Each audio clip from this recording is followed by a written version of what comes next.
Troisième table ronde qui résonne alors que mardi dernier, les députés, pas à l'unanimité mais pas loin, ont voté massivement la ratification des ordonnances sur le Code du travail censées s'adapter aux mutations de ce dernier selon, pour reprendre la philosophie du président Macron, une logique schumpeterienne de destruction créatrice où certains ne voient que la création, que la destruction, excusez-moi. Parce qu'effectivement, on est face à des mutations telles qu'il faut sans doute les comparer à la révolution industrielle du siècle dernier, que certains voient dans ce qui se passe aujourd'hui quasiment un retour en arrière, un siècle en arrière, au moment de cette révolution industrielle fondée sur le charbon, alors que d'autres jugent que nous serions plutôt à l'aube d'une ère d'autonomie heureuse, d'autonomie numérique, de flexi-sécurité joyeuse, voire d'Uber réussite, pour reprendre le slogan d'une firme qui est devenue emblématique de cette période. Alors, les questions qu'on va se poser, c'est de savoir si le travail sera toujours de plus en plus instable, au point que la précarité en devienne une composante quasiment naturelle. Je ne me lasse rarement de citer cette phrase de Laurence Parisot quand elle était présidente du MEDEF qui disait « L'amour est précaire, la vie est précaire, pourquoi après tout le travail ne le serait-il pas ?» La question plus fondamentale, c'est de savoir si on peut réinventer un monde post-salariat heureux et conséquemment sans doute de se poser la question, est-ce qu'on doit s'engager dans des nouvelles réductions du temps de travail ou toujours travailler plus pour gagner plus? Voilà, c'est quelques-unes des questions, ce n'est pas les seules que je vais poser à mes trois invités que je vais vous présenter. Barbara Romagnan, bonsoir. Alors vous êtes ancienne députée socialiste, je ne vous demanderai pas, mais on peut supposer que vous n'auriez pas forcément voté la ratification des ordonnances. Vous êtes aujourd'hui membre du M1717 qui vient de changer de nom, Génération, avec un point entre le Sion et le S, et concession à l'écriture inclusive, c'est ça? Bon, donc pour le dire vite, vous avez été une des chevilles ouvrières de la campagne présidentielle de Benoît Hamon, qui avait été sans doute le candidat à proposer le plus de propositions révolutionnaires sur le travail et ses conséquences. Ça allait de la taxe sur les robots à un revenu inconditionnel, en passant par des nouvelles réductions du temps de travail. À vos côtés, Patrice Flichy, bonsoir. Bonsoir. Vous êtes sociologue, professeur émérite à l'université de Marne-la-Vallée.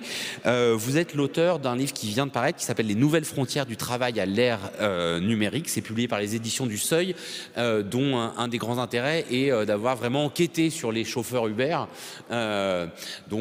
qui sont... Voilà, sur d'autres. Quoi ? Sur d'autres. Oui, et sur d'autres, mais voilà, sur ces travailleurs qui sont emblématiques aujourd'hui de ce qui nous semble être le pire ou le meilleur pour demain, et dont vous allez nous parler. Et enfin, Annie Coupé, bonsoir. Vous êtes membre du bureau de l'association Attaque et ancienne porte-parole de l'Union syndicale solidaire. Alors peut-être...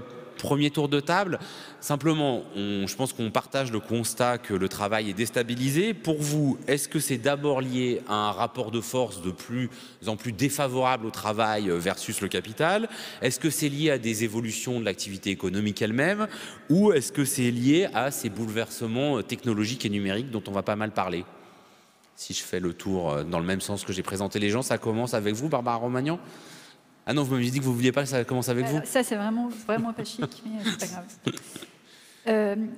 Oui, alors, moi, je me suis posé la question à peine, enfin, je la poserai à peine différemment. Qu'est-ce qui déstabilise le travail ou qui pourra le déstabiliser? Je pense qu'il y a deux choses. Il y a à la fois ce qui s'impose à nous, ce qu'on n'a pas choisi et qui nous déstabilise. Quelque part, des choses qui nous viennent de l'extérieur. Alors il y a évidemment la révolution numérique, tout ce que vous avez dit, mais comme je crois savoir qu'à la table, il y a des gens qui connaissent parfaitement bien cette question, je vais m'abstenir de trop développer sur ce point-là. Moi, je mettrais dans ces contraintes extérieures, dans ce qui s'impose à nous et qui bouleverse le travail, j'en mettrais deux. Une qui a été évoquée, pas directement en lien avec le travail tout à l'heure, mais déjà, et notamment par Bruno Latour, c'est la contrainte écologique. Parce que... ne serait-ce que parce qu'on voudrait simplement continuer, pas simplement à travailler, mais juste à vivre, encore faudrait-il qu'on soit sur un territoire qui le soit, vivable et habitable, puisque la planète peut tout à fait résister à toutes les bêtises qu'on fait, mais le sujet, c'est les conditions d'hospitalité pour les êtres humains. Il se trouve que la façon qu'on a de travailler et de produire a un impact très important sur ces conditions-là. Donc moi, je pense que ça s'impose à nous et qu'on doit aussi changer des choses dans nos façons de travailler à cause de cette contrainte-là. Et j'en évoquerai une autre, qui n'est pas vraiment une contrainte, mais quelque chose qui s'impose aussi à nous, qui est en lien évidemment avec la révolution numérique, c'est la question de la raréfaction du travail, que ça m'intéressera d'interroger un peu. Ça dépend combien de temps on a pour répondre dès la première question. Et puis, il y a aussi ce qu'on choisira de déstabiliser. Parce qu'on fait comme si c'était un problème, ce qui bougeait dans le travail aujourd'hui. Il y a aussi des choses, si on ne fait rien, elles ne bougeront pas non plus. Et pour qu'elles bougent, il faut vraiment qu'on se bouge beaucoup. Et ça, c'est nécessaire. C'est notamment les conditions de travail, la souffrance au travail. C'est aussi l'égalité entre les hommes et les femmes. Et là, on est tranquille. Si on ne fait rien, ça va rester comme c'est. Mais pour autant, je ne pense pas que ce soit souhaitable. Et puis aussi permettre que tous et toutes puissent avoir un travail, que tous et toutes puissent aussi avoir du temps libre. Et ça, c'est la même chose. Pour ça aussi, il faudra se mobiliser et imposer des choses pour que le marché du travail ne fonctionne pas tel qu'il fonctionne. Donc là, j'ai encore 3 minutes. Super.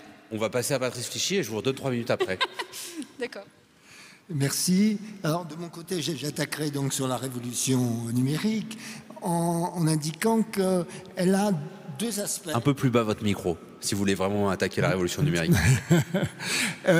Donc cette révolution numérique a 2 aspects et je crois que c'est très important de toujours avoir en tête ces 2 aspects.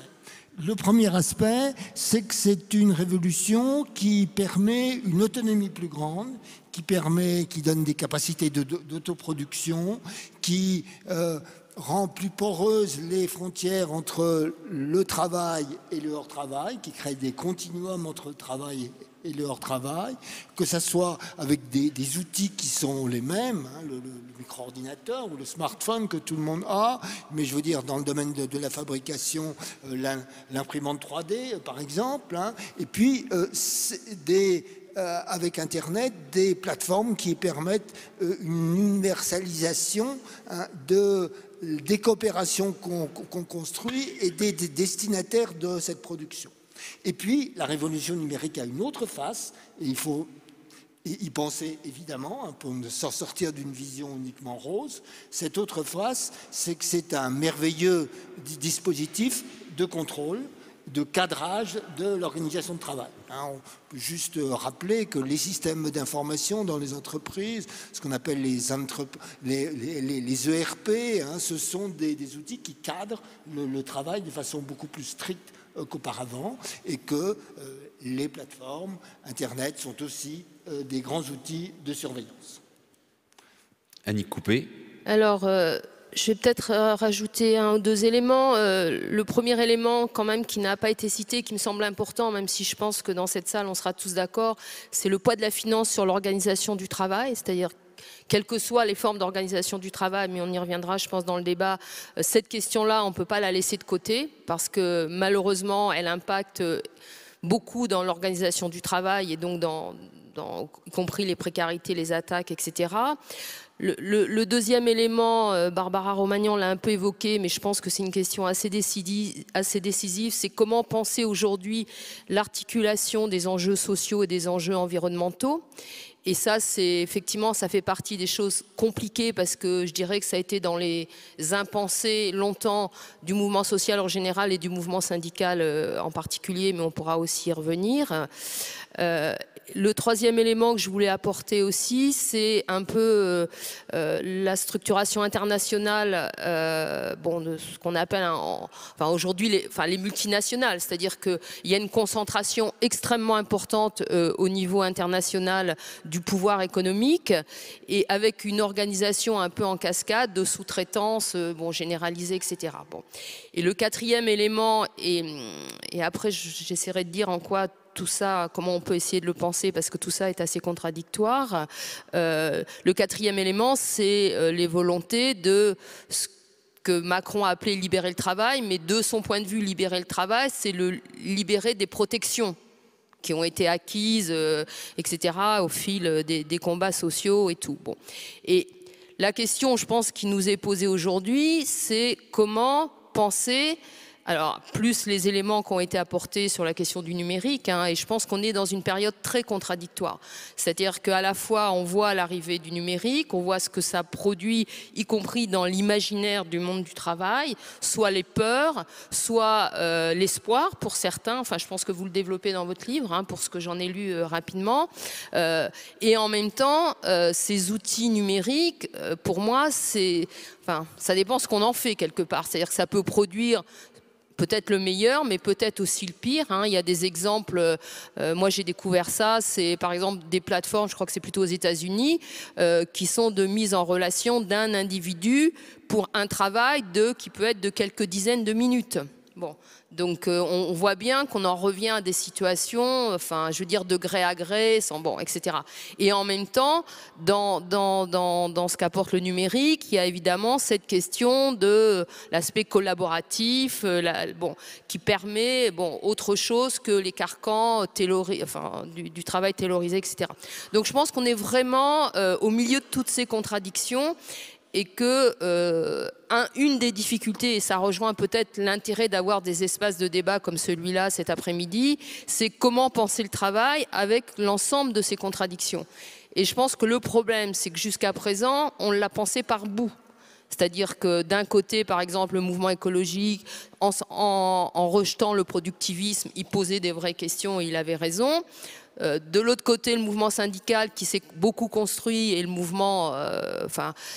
c'est construit sur le partage de la valeur ajoutée, enfin, le rapport de force entre capital et travail, sans forcément, même si c'est pas tout à fait vrai, parce que quand on regarde l'histoire sociale et syndicale en France, par exemple dans les années 70, c'était posé par certaines organisations, je pense à la CFDT notamment, sur les conditions de travail, produire pour qui, pourquoi, etc. Bon, et ça, c'est des choses qui ont complètement été mises sous la table pour un certain nombre de raisons.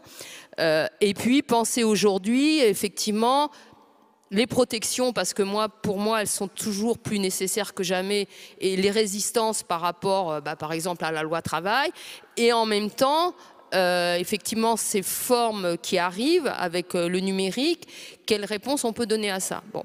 Et je finis juste en disant que, par exemple, il y a des débats sur la raréfaction du travail nécessaire. Je pense que c'est vraiment un débat. Il y a des débats sur les gains de productivité liés à l'informatique. C'est pas si évident que ça. Je suis pas du tout une économiste.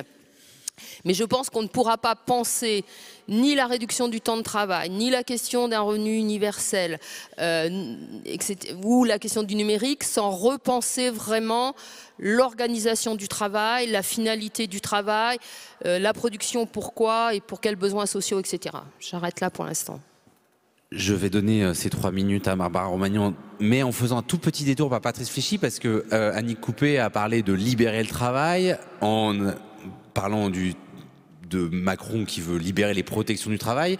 Or vous, je spoil un peu la conclusion de votre livre, vous dites que l'enjeu, mais bon, il faut d'abord 400 pages pour bien la comprendre, donc il est quand même en vente à la librairie dans la salle attenante, mais vous dites l'enjeu c'est plus de s'en libérer du travail, mais de le libérer.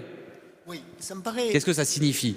Alors, ça me paraît très, très important parce que, effectivement, l'une des tendances, ça serait de dire il n'y a rien à faire. Hein. Le travail est tellement contraignant que finalement, la seule façon, c'est de le diminuer au maximum. Hein. Laissons tomber les combats sur l'organisation du travail, sur les conditions de travail et mobilisons-nous sur le hors-travail. Hein. Donc, cette idée me paraît très dangereuse. Finalement, c'est une sorte d'idée de dualisme. Hein. Diminuons le travail et puis libérons-nous à l'extérieur. Hein. C'est à l'extérieur qu'enfin on pourra faire les choses qu'on a envie, créer comme on veut, construire ce qu'on a envie d'être. Hein. Et donc je crois que cette division, je la refuse et je pense que le point central, c'est effectivement de libérer le travail et que les nouveaux outils dont nous disposons aujourd'hui peuvent permettre de libérer le travail. Ils peuvent aussi permettre une organisation du travail qui sera beaucoup plus aliénante. On est face à ce choix et c'est ce choix sur lequel il faut réfléchir. Barbara Romagnan. Oui, alors du coup, je vais finalement plutôt réagir sur ce que vous venez de dire. Alors, moi, je ne me reconnais pas dans cette expression de libérer le travail. Ça ne veut pas dire que je pense qu'il faut seulement s'en débarrasser parce que la vie est seulement hors travail. En fait, quand on dit travail, ça veut dire emploi. Hein, parce qu'il y a plein de travaux qu'on peut faire, mais il se trouve que ce ne sont pas des emplois. Quand on parle de là, on parle bien de celui-là. Moi, je pense qu'il faut continuer à libérer aussi les individus, y compris de leur travail, pour certains parce qu'ils y souffrent. Il y a des gens, pour les libérer quelque part aussi de leur rapport au travail, il faudrait juste qu'ils en aient un, parce qu'ils n'ont pas de boulot, mais c'est à ça qu'ils pensent tout le temps, parce qu'autrement, on n'existe pas et on n'a pas de revenus.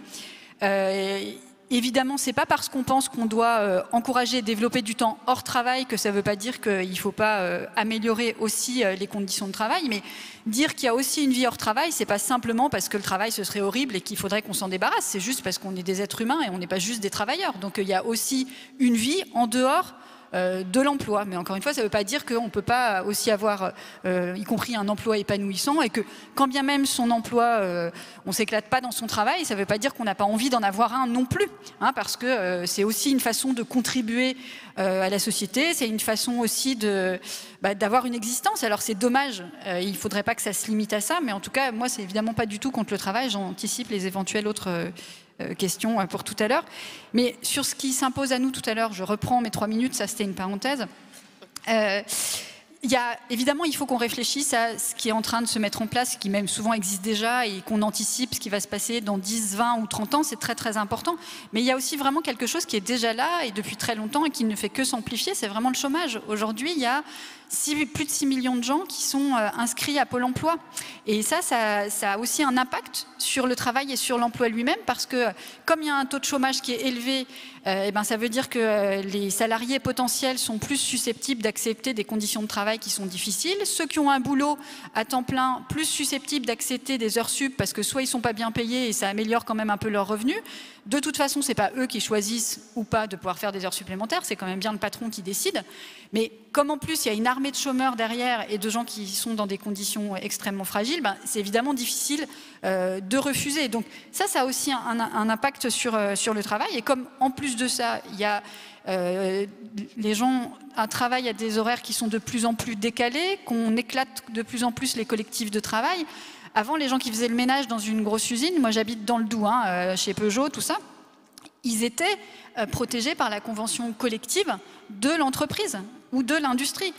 Quand vous êtes protégé par la convention collective je sais plus si on dit, du nettoyage, évidemment, vous n'êtes pas du tout dans les mêmes conditions. C'est comme les travailleurs du nucléaire. Vous savez qu'il y en a qui bossent dans le nucléaire, qui sont sous la convention collective du nettoyage. Parce que ils sont des intérimaires ou des travailleurs précaires et ils ne sont pas employés, eux, par EDF directement. Donc ça a un impact aussi sur la capacité de mobilisation de l'ensemble des salariés. Annick Coupet, face à cette situation où on a un chômage de masse persistant, où c'est même d'ailleurs un des arguments pour aujourd'hui défaire le droit du travail, même si on sait bien qu'il n'y a pas de nette corrélation entre l'État, entre le démantèlement du droit du travail et l'emploi, mais ça pose quand même une vraie question. Je ne sais pas où vous avez été jusque dans le livre de Patrice Flichy, mais il montre bien qu'il y a certains chauffeurs Uber qui, dans certains quartiers, trouvent au fond non seulement une source de revenus, même si vous dites bien, Patrice Flichy, que entre le travail numérique et les vrais revenus, il y a encore des fossés à combler, mais trouvent un statut social. Donc est-ce que, sachant qu'il y a cette situation que décrit Barbara Romagnan, d'une armée de réserve, de chômeurs, un chômage de masse qui crée les violences sociales que l'on sait, est-ce qu'on peut quand même se dire que dans les mutations actuelles, il y a des opportunités et que donc on ne peut pas être simplement dans une position de résistance, de refus, ou est-ce que, au fond, il faut dire qu'il faut tenir à tout l'organisation sociale qui est fondée sur un travail, notamment un travail en CDI, notamment un travail salarié, qui de fait exclut déjà beaucoup de la population française. Alors, je crois que, enfin, reconnaître qu'effectivement Uber ou toute cette forme de travail, ça renvoie aussi à ce qu'on a dit avant sur les quartiers, c'est-à-dire des quartiers exclus, hein, ségrégés, etc. Et donc, effectivement, il y a un écho là-dessus. Et moi, j'ai lu cette partie-là dans le livre. C'est assez net, mais c'est aussi des choses qu'on rencontre. Donc, pour autant, il me semble aussi que dans le livre, il y a d'autres éléments que cela, et que ce à quoi aspirent ces personnes-là, c'est pas forcément de rester dans la situation que leur impose Uber toute leur vie. Ça, c'est un premier élément.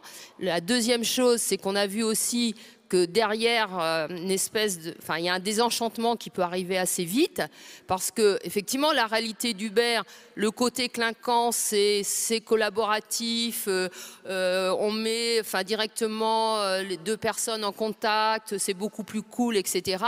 Sauf que derrière, il y a une réalité qui est liée aussi à ce qu'est Uber, c'est-à-dire une entreprise qui cherche à faire du fric. Enfin, voilà, on est quand même dans ce... Et c'est pour ça que je rappelais tout à l'heure la question du poids de la finance dans les sociétés, dans les entreprises, quelle que soit la forme de ces entreprises. Bon. Donc, et évidemment, très vite, on voit que les conditions, y compris de rémunération et de valorisation, elle se heurte à une réalité. Et d'ailleurs, ça a conduit à des mouvements collectifs, enfin Uber ou Deliveroo, enfin bon, tout ça. Bon. Alors, qu'est-ce que ça pose derrière? Est-ce que la réponse à ça, c'est, et ça serait de dire, la revendication, ça doit être un CDI pour tous, et que de rentrer dans une entreprise, entre guillemets, classique? Moi, je ne sais pas, et je pense qu'on n'a pas forcément à répondre à la place des gens concernés. Par contre, ce que je sais, c'est que, par exemple, je sais qu'il y a des discussions sur est-ce qu'il ne serait pas possible de transformer ça en des espèces de des formes de coopératives, par exemple. C'est-à-dire qui prendraient effectivement l'outil de partage que représente le numérique, mais pour avoir une organisation du travail qui ne dépende pas de la logique financière. Et moi, je trouve, justement, pour essayer de sortir simplement du côté défensif en disant la seule réponse, c'est le CDI traditionnel dans une grande entreprise, comme ce qui a construit en fait le mouvement social et le mouvement syndical, mais qu'aujourd'hui il y a des outils, mais est-ce que ces outils sont voués à finalement, derrière un côté un peu clinquant, enfin, je veux dire quelque chose qui est de perdre toutes les protections. Or, c'est un peu ça pour moi la question. Et de ce point de vue-là, et je finis là-dessus, c'est que je pense que la question de la forme de l'entreprise, alors j'ai parlé du mot coopérative, mais il y a plein de formes possibles.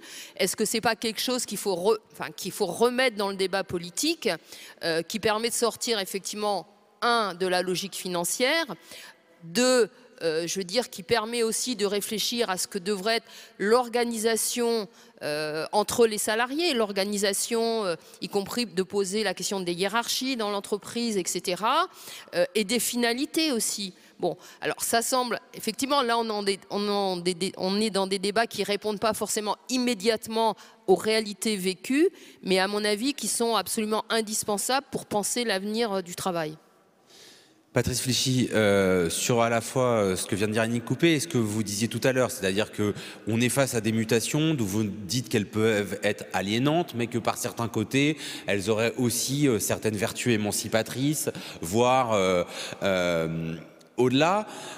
Est-ce que vous pensez vraiment, on se souvient, il y avait une figure qui est intéressante au 19e siècle pendant le Second Empire, c'est ceux qu'on appelait les ouvriers les sublimes, parce que c'est des ouvriers très très qualifiés qui en pleine révolution industrielle considéraient que le lien salarial était au fond un lien de subordination beaucoup trop fort, et donc, mais ils étaient tellement qualifiés qu'ils étaient capables de vendre leurs services quand ils voulaient, à qui ils voulaient. Ils étaient en position de force. Là, la question qui se pose, donc on voit bien comment on se dirait que après tout, un travail qui ne se fait plus en usine, un travail plus individualisé, un travail plus souple, pourrait théoriquement permettre des nouvelles possibilités. Mais est-ce que le rapport de force n'est pas tel que quand vous dites ça peut soit être plus aliénant, soit être au contraire positif, ça risque forcément de tomber dans le plus aliénant?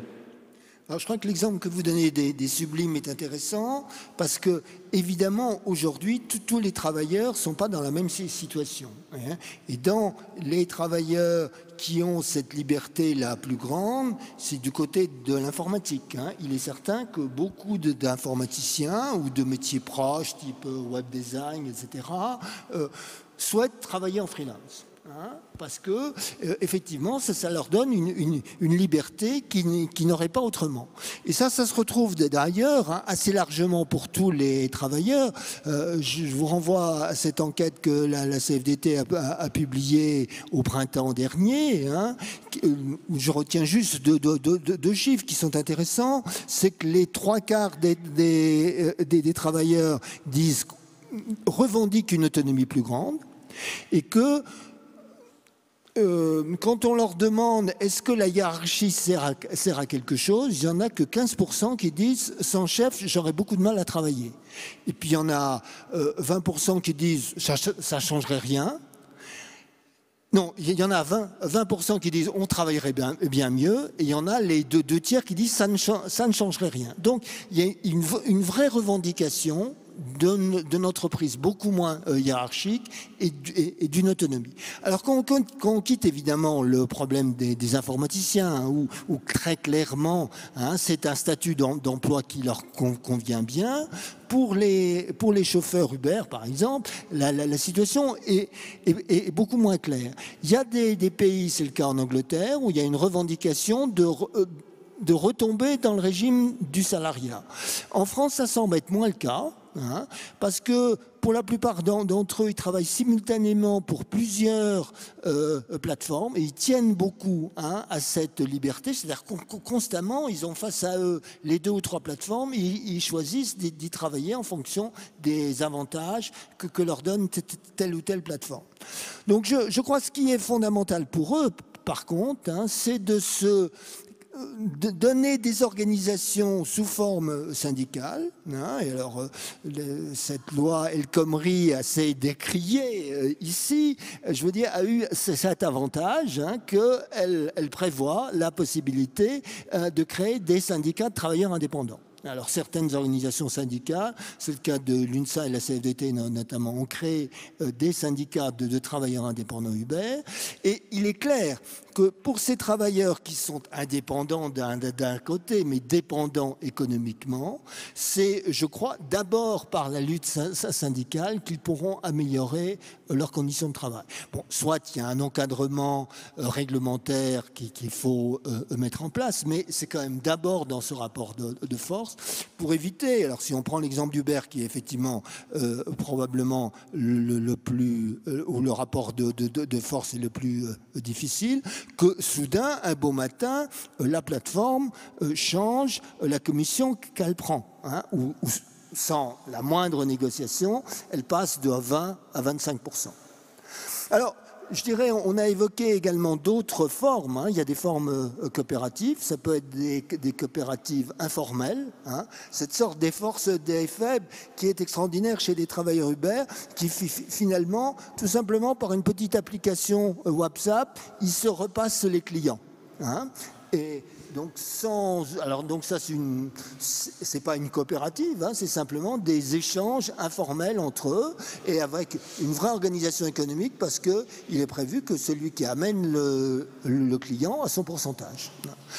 Et puis, il y a des cas, alors il y a un bel exemple alors, dans un autre type de plateforme, ce qu'on appelle les jobbers, les gens qui font des petits métiers à domicile. Il y a une expérience qui s'appelle les Lulu dans ma rue, qui est une expérience qui n'est pas une coopérative, mais où les travailleurs sont beaucoup plus impliqués, et notamment, ce qui me paraît un point extrêmement important, qui est le jour où ces plateformes sont revendues, très très souvent les propriétaires de la plateforme font un profit considérable.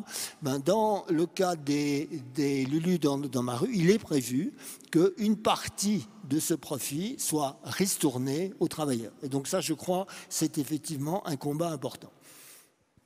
Barbara Romagnan, à la fois vous vouliez réagir, il me semble, et sinon sur la question assez fondamentale derrière, c'est-à-dire que dès qu'on parle du travail, non seulement on parle organisation, on parle emploi, mais on parle au fond d'un compromis social spécifique qui a été fondé sur un emploi salarié et souvent en CDI, qui aujourd'hui s'est en grande partie fragmenté. Du coup, pour vous, sur quoi on peut refonder un compromis social tenant compte de ces bouleversements du travail? Je ne sais pas si je vais vous répondre, et pardon d'être un peu monomaniaque, mais j'ai l'impression qu'on parle de changements qui sont déjà à l'œuvre, mais qui aujourd'hui, sans doute je me trompe, mais qui touchent finalement assez peu de gens. Et on parle de ceux, en fait, surtout de ceux qui travaillent. Alors de certains qui, par le développement d'un certain nombre de révolutions technologiques, ont du boulot, mais comme vous le dites vous-même, ils sont quand même extrêmement peu à pouvoir en vivre. Mais il y a quand même surtout tous ceux, encore une fois, qui soit ne travaillent pas, soit même en travaillant ne peuvent pas vivre de leur travail. Donc moi je reviens à ce truc-là qui, je pense, en plus redonnerait de la capacité de mobilisation. Il faut, je pense, prévoir un nouveau partage du travail, parce que il est déjà partagé. Hein, il est partagé entre ceux qui ont du travail, ceux qui en ont pas.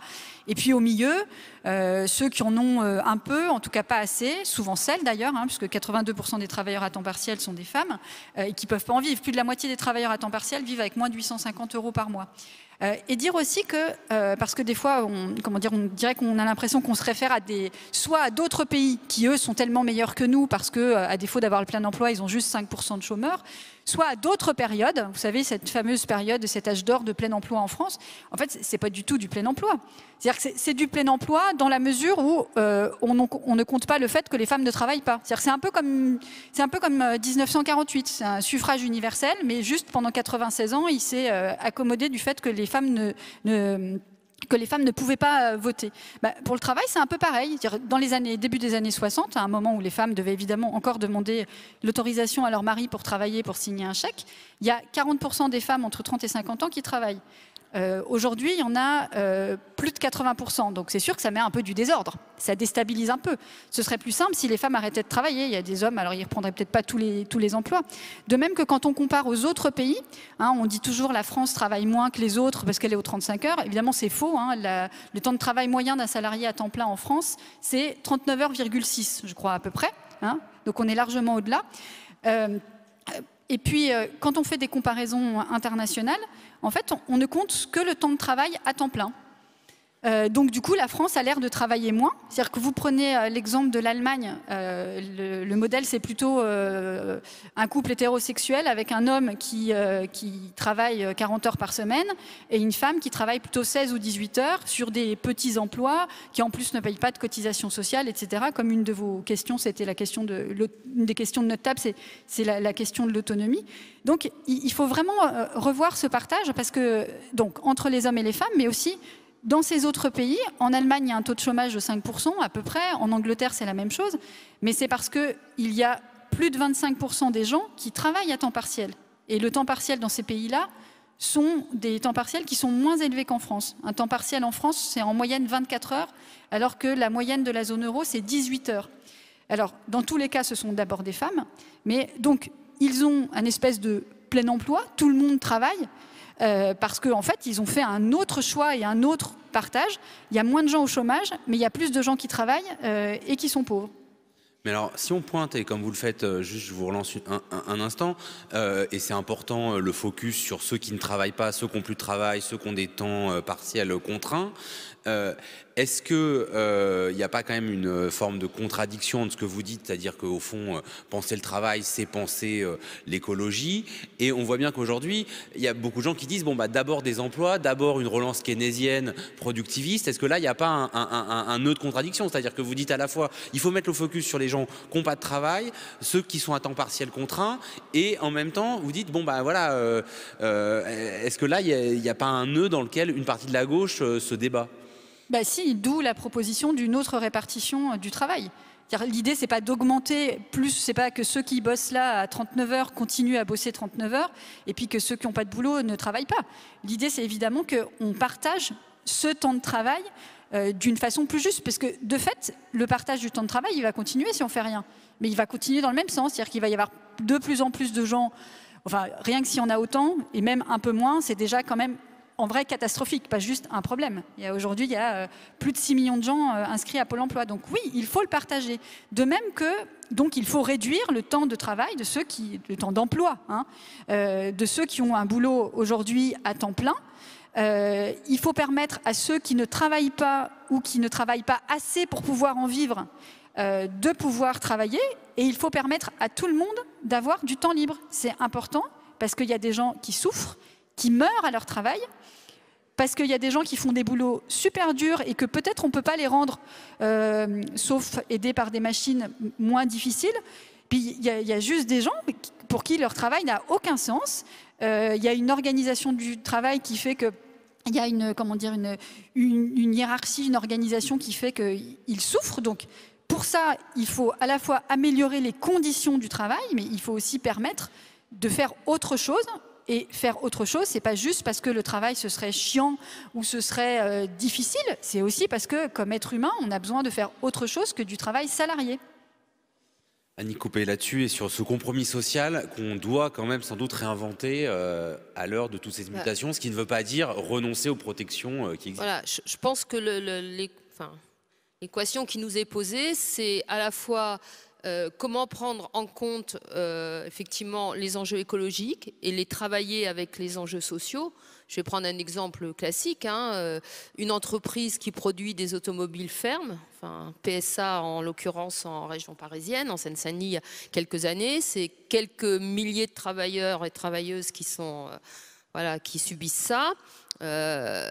Et de l'autre côté, est-ce que c'est vraiment ça qu'on doit défendre du point de vue de la vision du monde et de prendre en compte les nécessités de la transition écologique? C'est-à-dire, en gros, est-ce qu'il y a besoin de continuer à produire beaucoup de voitures? Bon, c'est assez classique, mais je le prends parce que ça s'est posé très réellement. Bon, voilà. Alors, on sait que c'est toujours difficile au moment où il y a la fermeture, parce que c'est souvent trop tard pour... Bon, donc là, je pense que la question qui nous est posée, c'est comment penser effectivement ces enjeux de transition écologique qui sont absolument fondamentaux. C'est-à-dire comment faire en sorte que le travail, ou une grande partie du travail, soit lié à ne pas, d'une part, détruire plus la Terre, et d'une certaine façon aussi à réparer déjà les dégâts. Bon, donc il y a cette question-là. Il y a la question de la souffrance au travail et pour moi la réponse elle ne peut pas être simplement la réduction du... Je suis pour la réduction du temps de travail depuis toujours. Non, mais évidemment. Mais je pense que c'est important de tirer aussi les bilans de ce qui s'est fait dans le passé. C'est-à-dire que la réduction du temps de travail, c'est un élément fondamental, notamment de la répartition du travail entre toutes et tous, avec la répartition des richesses, évidemment, qui va avec. Mais si on ne repense pas aussi l'organisation du travail, etc., bon, donc ça, c'est un deuxième élément à prendre en compte. Le troisième élément, c'est qu'est-ce que les outils de type numérique permettent justement pour qu'il y ait une autre organisation du travail et une autre réponse aux besoins des citoyens et des citoyennes, parce que ça, je pense que c'est aussi un élément important, c'est-à-dire comment penser la finalité de ce qu'on produit. Pour moi, ça relève évidemment des salariés, mais ça ne doit pas relever que des salariés. Donc ça veut dire qu'il faut trouver des espaces qui sont sans doute à inventer sur, dans un espace dit régional, local. Après, c'est des choses compliquées, mais de quoi on a besoin prioritairement pour répondre aux besoins des populations. Bon. Et ça, je pense que c'est des choses un peu à inventer parce qu'on a complètement perdu ces enjeux-là.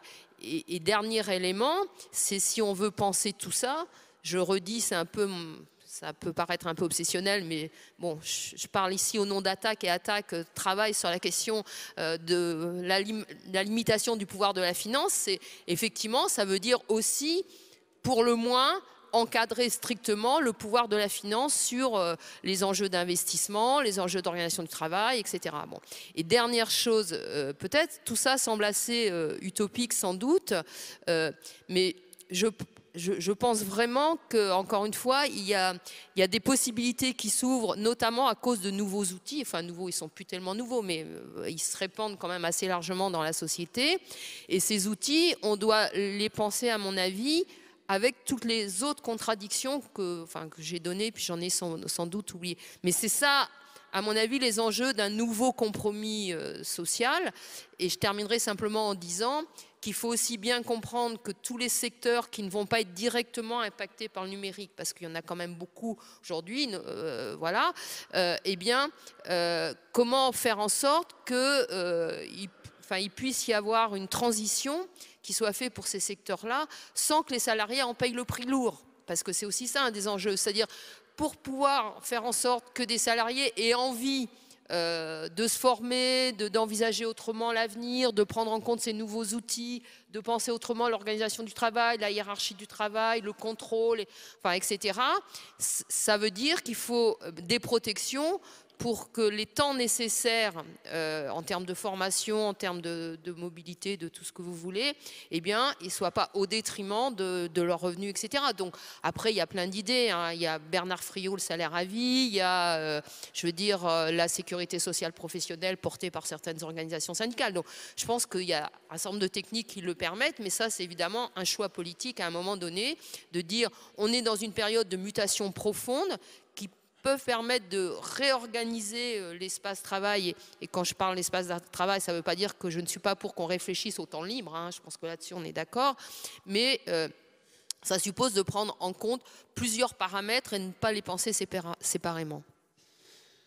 Patrice Fléchy, vous le définiriez comment, vous, ce nouveau compromis social dont vous écrivez qu'il est nécessaire vu les nouvelles frontières du travail ? Il y a un point qui n'a pas encore été vraiment abordé, qui me paraît important, c'est que tous ces travailleurs qui ne sont pas salariés, et autant je ne crois pas, comme on le dit parfois, qu'on va vers la fin du salariat. Il y a des prévisionnistes américains qui nous disent que dans 20 ans, la moitié des travailleurs américains seront indépendants. Je crois que c'est une erreur. Mais par contre, on va vers un certain développement du travail indépendant.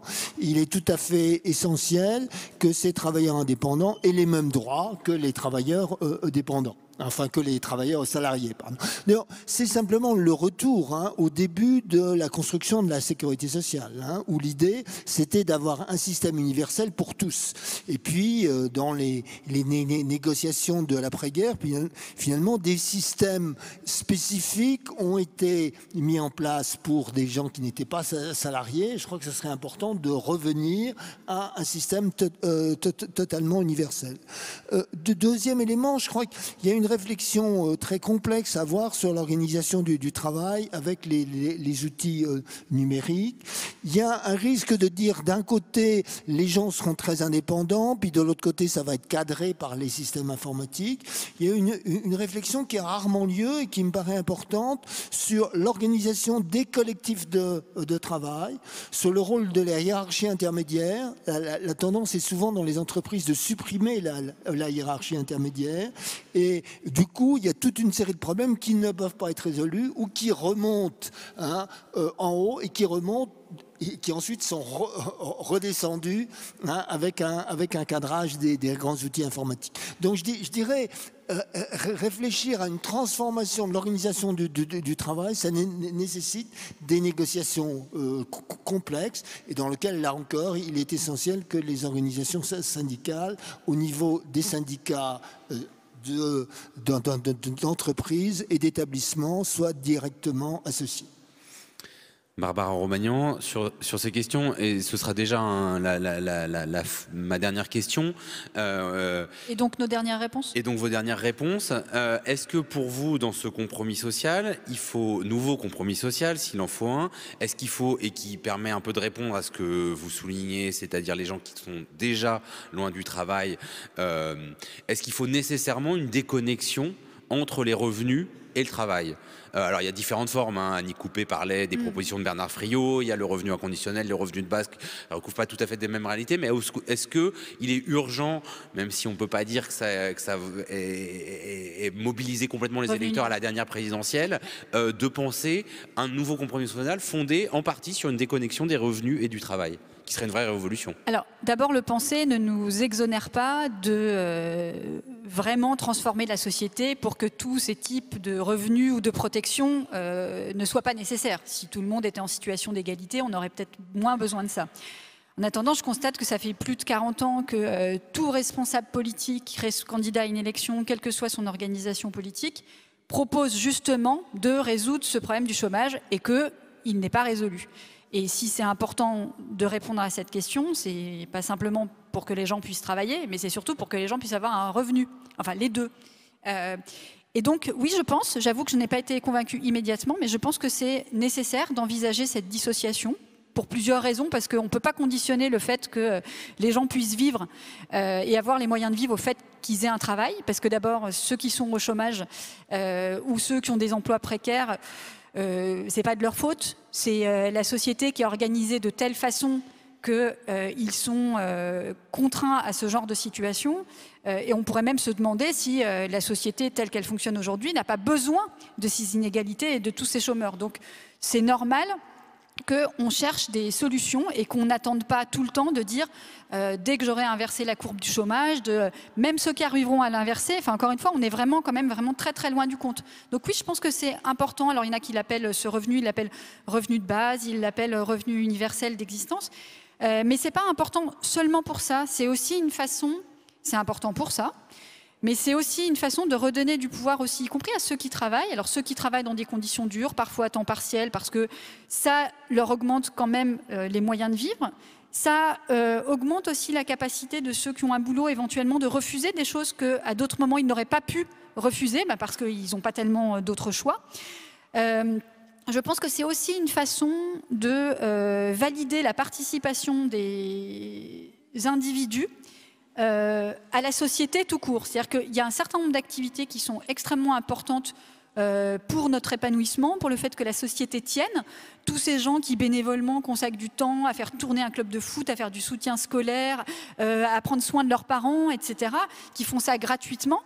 Il ne s'agit pas de le payer à mon sens, parce que si vous prenez soin d'un parent qui est malade mais que vous êtes payé pour ça, la valeur déjà est un petit peu moins importante, déjà pour vous, mais aussi pour la personne pour laquelle vous le faites. Donc je pense que c'est important que ces activités-là restent gratuites parce que ça fait beaucoup de leur valeur, mais en même temps c'est une façon de reconnaître la contribution de chacun à la société. Donc un revenu universel, c'est à la fois une façon de redonner du pouvoir, une façon de reconnaître qu'on est tous des êtres humains et c'est important qu'on ait tous un minimum les moyens de vivre, et puis aussi de reconnaître cette participation à la société tout court. C'est aussi plein d'autres choses, mais j'ai l'impression que je me dirige vers la fin de mon intervention.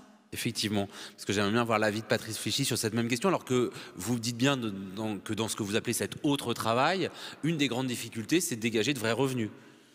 Oui, alors un mot sur le revenu universel. Je pense que pour moi, le grave inconvénient du revenu universel, c'est de déconnecter toute l'organisation de notre système de protection sociale du travail. Finalement, on a bâti depuis 70 ans un système de protection sociale associé au travail et d'ailleurs co-géré par les organisations syndicales. Si on déconnecte les deux, c'est-à-dire que probablement c'est l'État seul qui va gérer ce système de protection sociale. Donc ça c'est un élément pour moi très problématique. Je dirais l'autre est effectivement ce que j'appelle le travail ouvert, qui est une caractéristique un peu de ces nouvelles formes de travail dans le monde numérique, c'est qu'il y a une continuité entre des activités complètement hors travail et des activités qui peuvent se transformer en activités de travail et qui s'appuient notamment sur des compétences qu'on a pu acquérir en dehors du travail. Alors on a beaucoup parlé d'Uber, parlons d'une autre plateforme dont on parle beaucoup, Airbnb. Eh ben, Airbnb, l'idée c'est qu'effectivement on a appris à recevoir des gens chez soi et on peut le faire dans son appartement ou dans sa maison. Par contre, ça pose des questions d'inégalité. Je crois que c'est un thème qui est rarement évoqué et qui me paraît important. C'est-à-dire que c'est évidemment plus facile de louer une chambre en Airbnb si vous habitez dans le centre de Paris.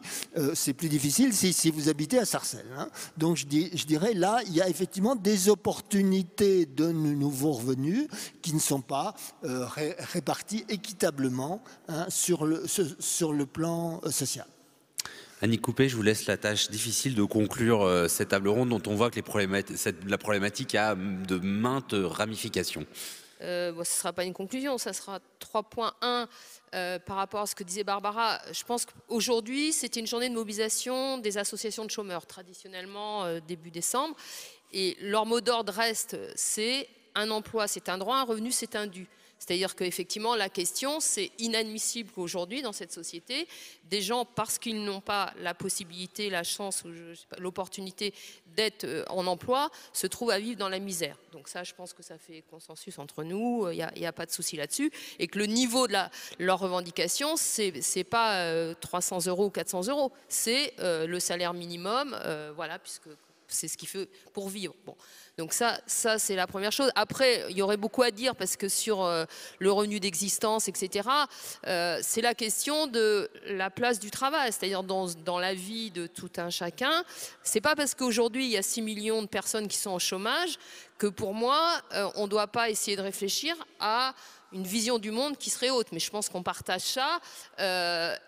Et pour moi, la question du travail, mais une autre forme, enfin une autre façon de travailler. C'est aussi le rapport au monde et ce qu'on fait, comment on contribue socialement, comment on existe socialement, enfin voilà, pour moi la question du travail c'est aussi cet enjeu-là. Bon. Mais effectivement la réalité aujourd'hui, mais la réalité et l'urgence c'est de faire en sorte que les 6 millions de personnes qui sont au chômage aient un revenu décent, et un revenu décent c'est pas ce qui se passe aujourd'hui. Et troisième point, parce que ça n'a pas été abordé, c'est la question de la démocratie. C'est-à-dire qu'on a parlé cet après-midi des enjeux de la démocratie. On parle beaucoup de la crise démocratique dans la société, le fait que, enfin, c'est vraiment, il y a un enjeu fondamental. Et en fait, on considère que le monde du travail est un peu en dehors de ça. Or, un des enjeux pour moi, c'est cette question de la démocratie dans l'entreprise, qui est, enfin, je veux dire, c'est un véritable enjeu qui n'est plus du tout voilà, enfin, qui n'est plus du tout traité, et en quoi, effectivement, ces outils numériques nouveaux peuvent aussi contribuer à ça. Bon, voilà, donc je finis juste là-dessus, mais c'est pour moi aussi une question assez fondamentale de relier la crise démocratique en considérant qu'elle ne s'arrête pas à la porte des entreprises et à la porte du monde du travail, mais qu'elle en fait partie. 3 points pour 3 remerciements et une discussion qui va sans doute se poursuivre autour d'une boisson chaude. Merci beaucoup.